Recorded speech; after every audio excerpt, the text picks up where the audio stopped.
Bom, eu sou Ana Luísa Fana, eu tenho 22 anos, sou especialista em investimentos pela Ambima, tenho a certificação da CEA, sou empresária, sou infoprodutora e atuo bastante no ramo de investimentos, tanto em criptomoedas quanto no exterior, falo de renda fixa. Então, e também sou fundadora do Capital Feminino, que é um projeto para empresárias, mulheres, que a gente fez a primeira edição aqui em São Paulo, dia 21 de março. E tá um projeto bem legal mesmo. Legal. Assim, como que começou ou quando começou o seu interesse pelos investimentos? Perfeito. Eu comecei a investir com 16 anos e foi na pandemia. Eu não tinha muita coisa para fazer, eu estava tentando desenvolver algumas habilidades. E aí apareceu para mim um vídeo no YouTube, tesouro direto. E aí eu falei, o que é isso? Comecei a ver vídeos, eu falei, olha só, é uma coisa que existe, investimentos, porque na minha família, nem escola, em nenhum outro lugar, me ensinaram sobre dinheiro, a investir. Então, eu comecei vendo o vídeo da Natália Arcuri, depois eu fui ver os vídeos do Bruno Rico, do Bruno Perini, e comecei a investir com 16 anos em renda fixa, depois fui para fundos imobiliários e desenvolvi uma paixão por isso. E eu comecei a minha trajetória na internet falando de investimentos propriamente dito. Antes disso, o que você acha que formou essa paixão nesse momento?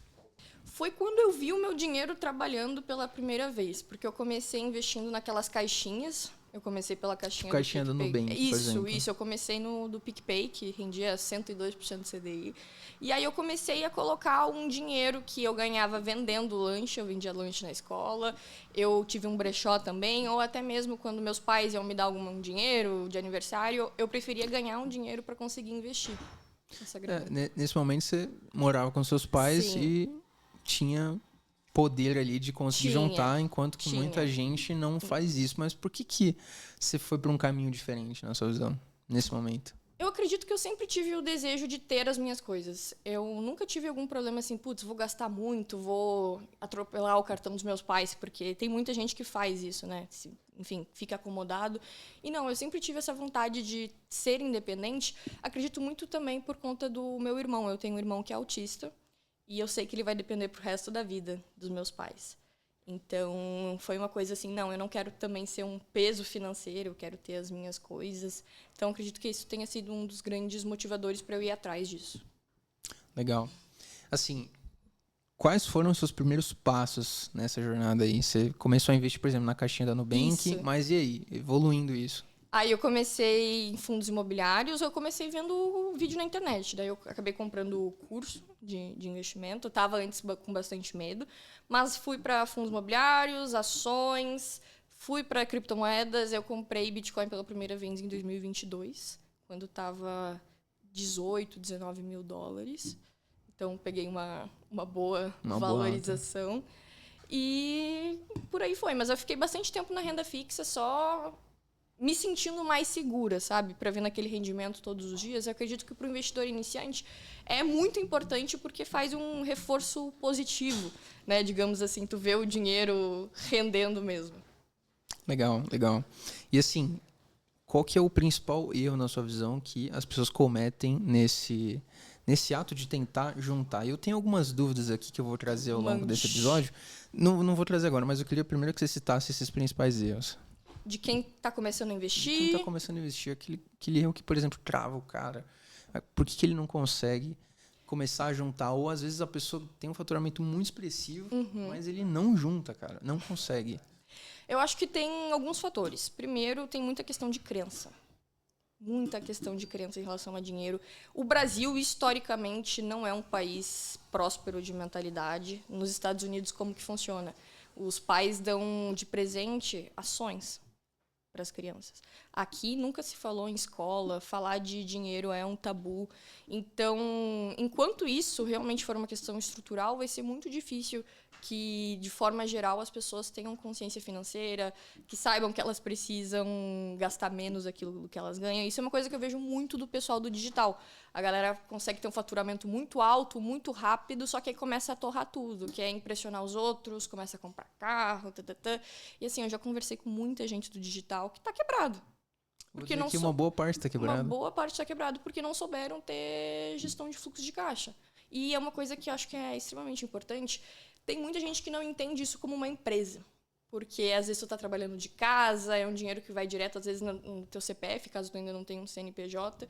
E aí a pessoa começa a ganhar, faz um dinheiro rápido e acha que é tudo dela. Só que se ela não aloca para a empresa, ou se até na pessoa física ela não faz uma reserva de emergência, ela não começa a se preocupar com isso, ela vai quebrar. Não tem como. Isso é muito poderoso. Ter acesso a essa informação nova como você, assim, foi avassalador. Como é que você se sentia perto dos seus amigos, por exemplo? Da época da escola, assim, na verdade, hoje em dia eu não falo mais com ninguém. Eu cortei relação nem... Fora da bolha, completamente. Fora da bolha. Não tem nem como ter uma conversa, assim, de verdade. Não é nem por mal, assim, não aconteceu nada em específico, mas foi afastando naturalmente.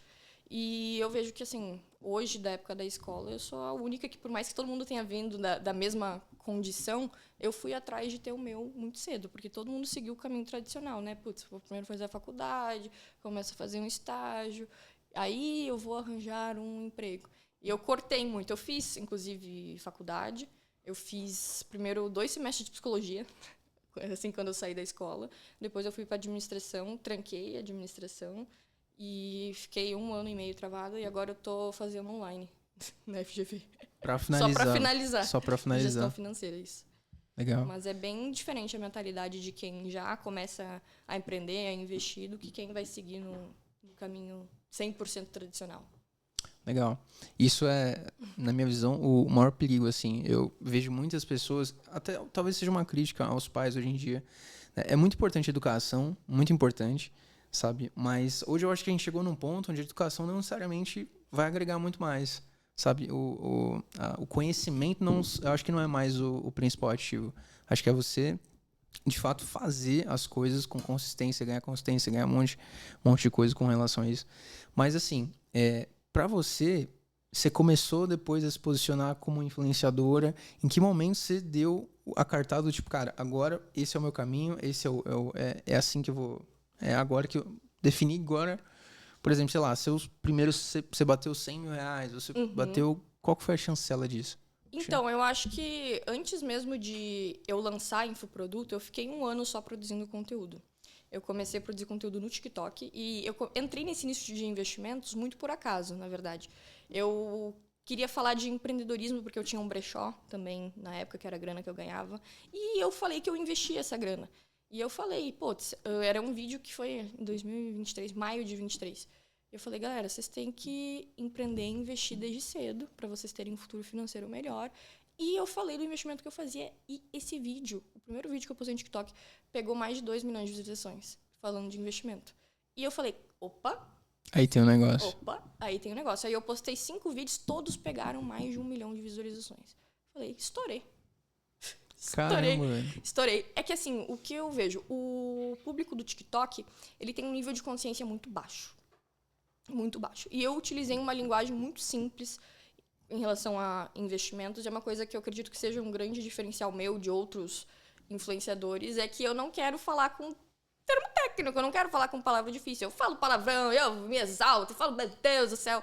E eu acredito que isso, principalmente pensando no público jovem, eu comecei falando com a galera de 18 a 24, até menores de idade. Hoje, eu já falo mais de 25 a 34. Meu público veio mudando um pouco, mas ainda é um público mais jovem que me acompanha. Acredito muito por se identificar comigo, assim, para não ser uma coisa... Não precisa ser uma coisa difícil.